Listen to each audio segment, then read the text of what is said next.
everyone, this is Sayyid Talib Hussain Jafri and you are watching my channel UT Knowledgepedia। हम जानते हैं कि हमने केमिकल इंजीनियरिंग के सब्जेक्ट फ्लूइड मैकेनिक्स का लेक्चर नंबर 1 ऑलरेडी प्रिपेयर कर चुके हैं और जो मैं अपलोड कर चुका हूँ introduction to fluid and fluid mechanics. Now move on to a second lecture which is Bernoulli's equation. Bernoulli's equation के बारे में हम पढ़ेंगे।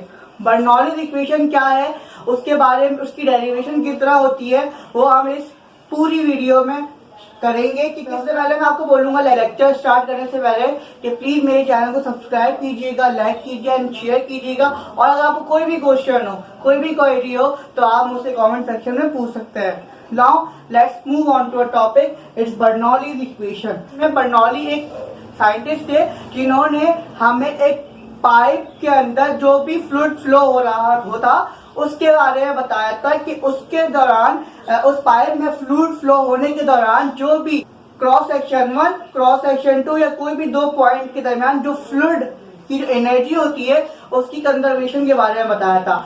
इट मीन्स कि बर्नौलीज इक्वेशन हमें बताती है कि किसी भी पाइप में फ्लो होने वाले आइडियल फ्लूइड की एनर्जी हमेशा कंजर्वेशन रहती है दो पॉइंट के दरमियान। तो हम चलें स्टार्ट करते हैं। कंसीडर हम लोग एक पाइप कर लेते हैं। ये हम लोगों ने पाइप कंसीडर कर लिया एक। ये हमने पाइप कंसीडर किया जिसका क्रॉस सेक्शन था A1 और इसका क्रॉस सेक्शन था A2 और इसकी यहां से यहां तक हाइट थी H1।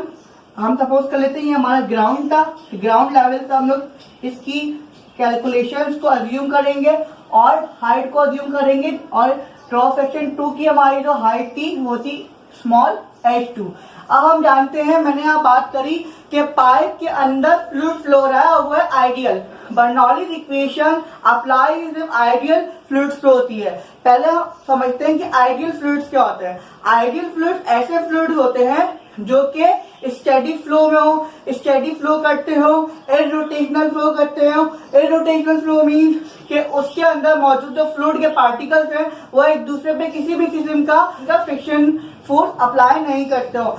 और आइडियल फ्लूइड इनकम्प्रेसिबल फ्लूइड को ही बोलते हैं क्योंकि इनकम्प्रेसिबल फ्लूइड ऐसे फ्लूइड्स होते हैं कि उस फ्लूइड के पार्टिकल्स की डेंसिटी वक्त के साथ साथ और टाइम के साथ साथ चेंज ना हो और जिस तरह वो आगे मूव कर रही हो किसी भी पाइप में तो तब भी उसकी डेंसिटी कांस्टेंट है। तो ऐसे फ्लूइड को हम बोलते हैं इनकम्प्रेसिबल फ्लूइड। और इनकम्प्रेसिबल फ्लूइड जो है वो आइडियल फ्लूइड की ही क्वालिटी है।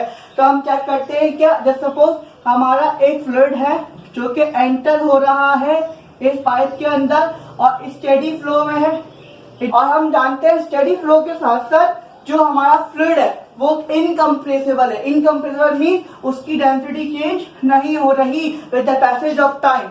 अब हम बात करते हैं ये फ्लूइड है जब एंटर हो रहा होगा तो कुछ ना कुछ वेलोसिटी होगी इसकी v1 और कुछ ना कुछ जब बाहर निकल रहा होगा वेलोसिटी एग्जिट पे तो उसकी वेलोसिटी होगी v2। हम जानते हैं कि इस फ्लूइड को अंदर पुश करवाने के लिए फोर्स रिक्वायर्ड होगी जिसे हम बोलेंगे प्रेशर।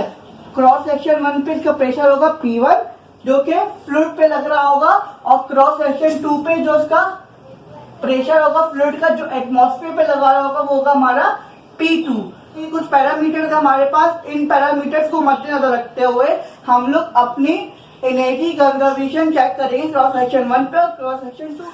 अब हम बात करते हैं जो भी पैरामीटर्स हमारे पास क्रॉस सेक्शन 1 पे मौजूद है और क्रॉस सेक्शन 2 पे मौजूद है वहां पर इन्वॉल्व जो भी हमारे पैरामीटर्स है उसमें कौन कौन सी एनर्जी हमारे पास ऑब्जर्व की गई है। तो पहली एनर्जी हम चेक करते हैं। पहली एनर्जी हम जानते हैं कि यहाँ पे हमारे पास होगी काइनेटिक एनर्जी। अच्छा, काइनेटिक एनर्जी लिखने से पहले मैं आपको एक बात बता दूं कि इस पूरे टॉपिक में जो हम लोग कैलकुलेशंस ऑब्जर्व कर रहे हैं वो है हमारी पर यूनिट वॉल्यूम के हिसाब से। It means per unit volume. It means कि अगर मैं आपसे बात करूं कि काइनेटिक एनर्जी का फॉर्मूला हमारे पास होता है ½ mv²। तो अगर मैं बात करूं पर यूनिट वॉल्यूम की, it means per unit volume, तो इट मीन्स कि हमारे पास काइनेटिक एनर्जी का फॉर्मूला बन जाएगा हाफ मास ओवर वॉल्यूम बराबर होता है डेंसिटी के v²। ये v यहाँ पे वेलोसिटी ऑफ फ्लूइड है। तो मैं kinetic energy at cross section 1 की बात कर रहा हूं, तो काइनेटिक एनर्जी क्रॉस सेक्शन 1 की होगी हाफ रो हम जानते हैं क्योंकि कांस्टेंट है तो रो1 नहीं रो आएगा और v1 स्क्वायर। अब इसी तरह अगर मैं बात करूं आपसे क्रॉस सेक्शन 1 पे मौजूद पोटेंशियल एनर्जी की, तो potential energy at cross section 1 बराबर हो जाएगी हमारी रो जी एच के। रो जी एच के क्यों? क्योंकि हम जानते हैं मास ओवर वॉल्यूम mgh फॉर्मूला होता है और हम पर यूनिट वॉल्यूम के हिसाब से कैलकुलेशन कर रहे हैं, तो मास ओवर वॉल्यूम रो बन जाएगा और रो जी एच हमारा फॉर्मूला बन जाएगा। अब हम जानते हैं क्रॉस सेक्शन 1 की बात हुई तो क्रॉस सेक्शन 1 पे हाइट हमारी h1 है। अब इसी तरह हम जानते हैं कि क्रॉस सेक्शन 1 पे हमारा जो प्रेशर है वो बराबर हो जाएगा हमारा, क्रॉस सेक्शन 1 पे हमारा प्रेशर है वो हमारा बराबर हो जाएगा P1 के, प्रेशर P1 के बराबर हो जाएगा। ये हमारे कुछ फैक्टर्स थे और हाइट हमारी क्रॉस सेक्शन 1 पे हो जाएगी h1। ये हमारे पास कुछ पैरामीटर्स थे जिनको इन्वॉल्व करके हमने अपनी एनर्जी और हाइट प्रेशर को ऑब्जर्व किया है। अब इसी तरह हम यही चीज as it is cross section 2 के लिए करेंगे। क्रॉस सेक्शन 2 पे लिए करेंगे तो क्रॉस सेक्शन 2 पे काइनेटिक एनर्जी बराबर होगी किसके? Half rho. Obviously ideal fluid है तो कांस्टेंट आएगा v2 स्क्वायर के वेलोसिटी एट क्रॉस सेक्शन 2 पे हमारी v2 है। और अब हम जानते हैं kinetic energy at cross section 2 ये हो गई। अब हम बात करते हैं kinetic potential energy at cross section 2। तो potential energy at cross section 2 बराबर हो जाएगी हमारी रो जी h2। सही है। अब इसी तरह प्रेशर हमारा बराबर हो जाएगा P equals to P2 and height हमारा बराबर हो जाएगी h इक्वल्स टू h2। ये हमारे पास कुछ पैरामीटर थे जो क्रॉस सेक्शन 2 पे मौजूद थे, उनको ऑब्जर्व करते हुए हम लोग ने अपनी डिजायर्ड एनर्जी और हाइट एंड प्रेशर को लिख लिया है।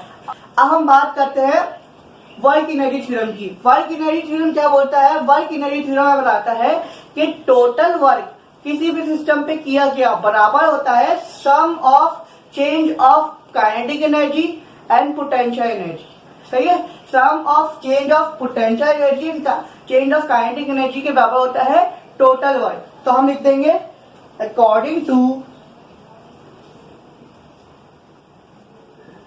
Work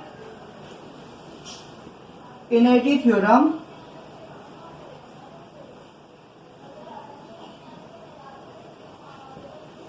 according to work energy theorem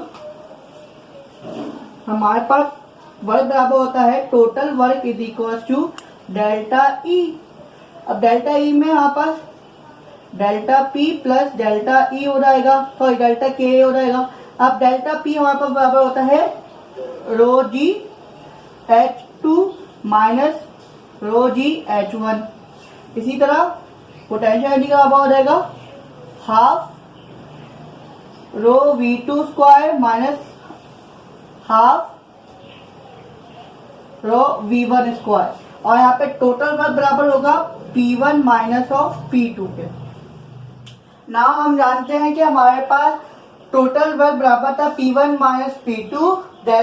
potential energy का चेंज बराबर था rho G h2 minus rho G h1 and plus kinetic energy का चेंज बराबर था हमारे पास half rho v2 square minus half rho v1 square.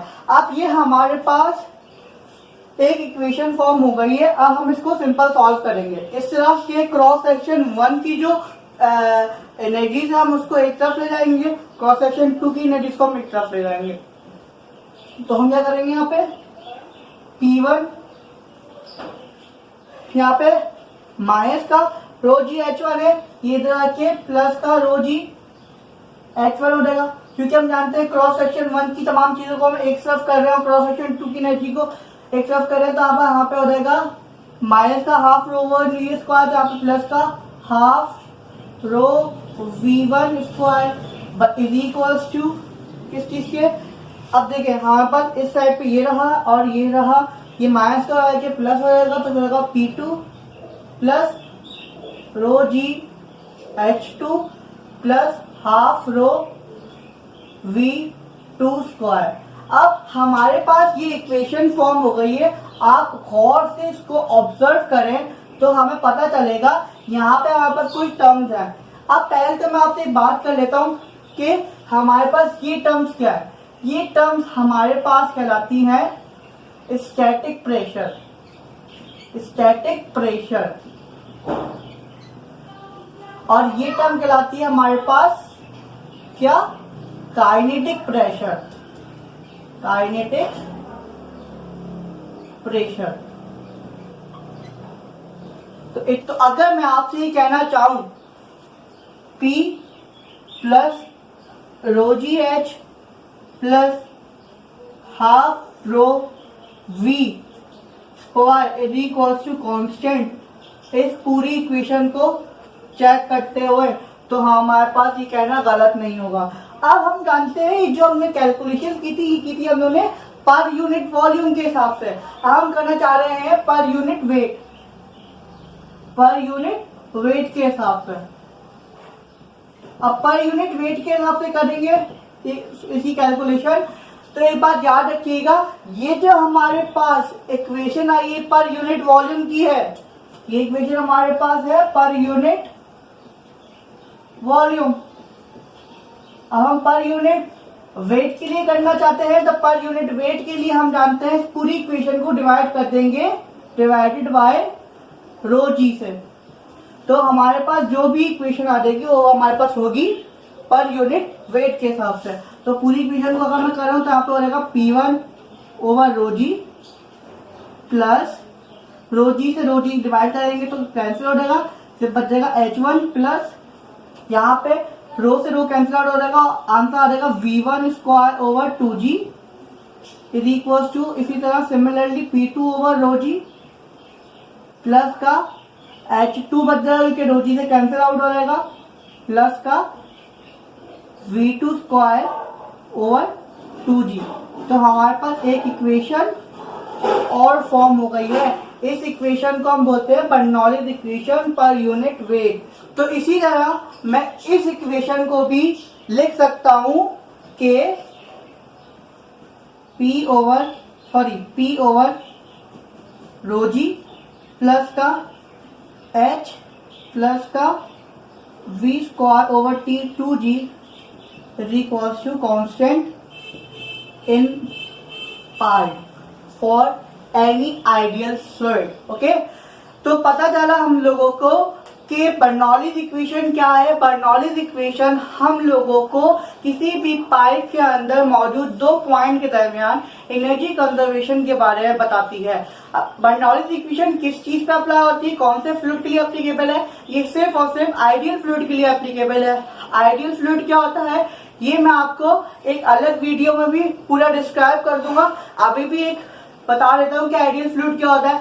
Ideal fluid एक ऐसा फ्लूइड होता है जो कि स्टेडी फ्लो करता है, जो कि इररोटेशनल फ्लो करता है, जिसका एंगुलर मोमेंटम 0 हो, और इसके साथ साथ वो इनकम्प्रेसिबल फ्लूइड होता है। इनकम्प्रेसिबल फ्लूइड्स क्या होते हैं? वो फ्लूइड जिनकी डेंसिटी वक्त के साथ साथ या फ्लो के साथ साथ चेंज ना हो, किसी भी पाइप में किसी भी जगह जहां फ्लो कर रहे हो, तो ऐसे फ्लूइड्स को हम बोलते हैं आइडियल फ्लूइड। अगर ये बात याद रखिएगा, ये जो उन्होंने इक्वेशन ड्राइव करी है दोनों की दोनों, एक इक्वेशन हमारी ये वाली और इक्वेशन हमारी ये वाली, ये सिर्फ और सिर्फ आइडियल फ्लूइड्स पे एप्लीकेबल है।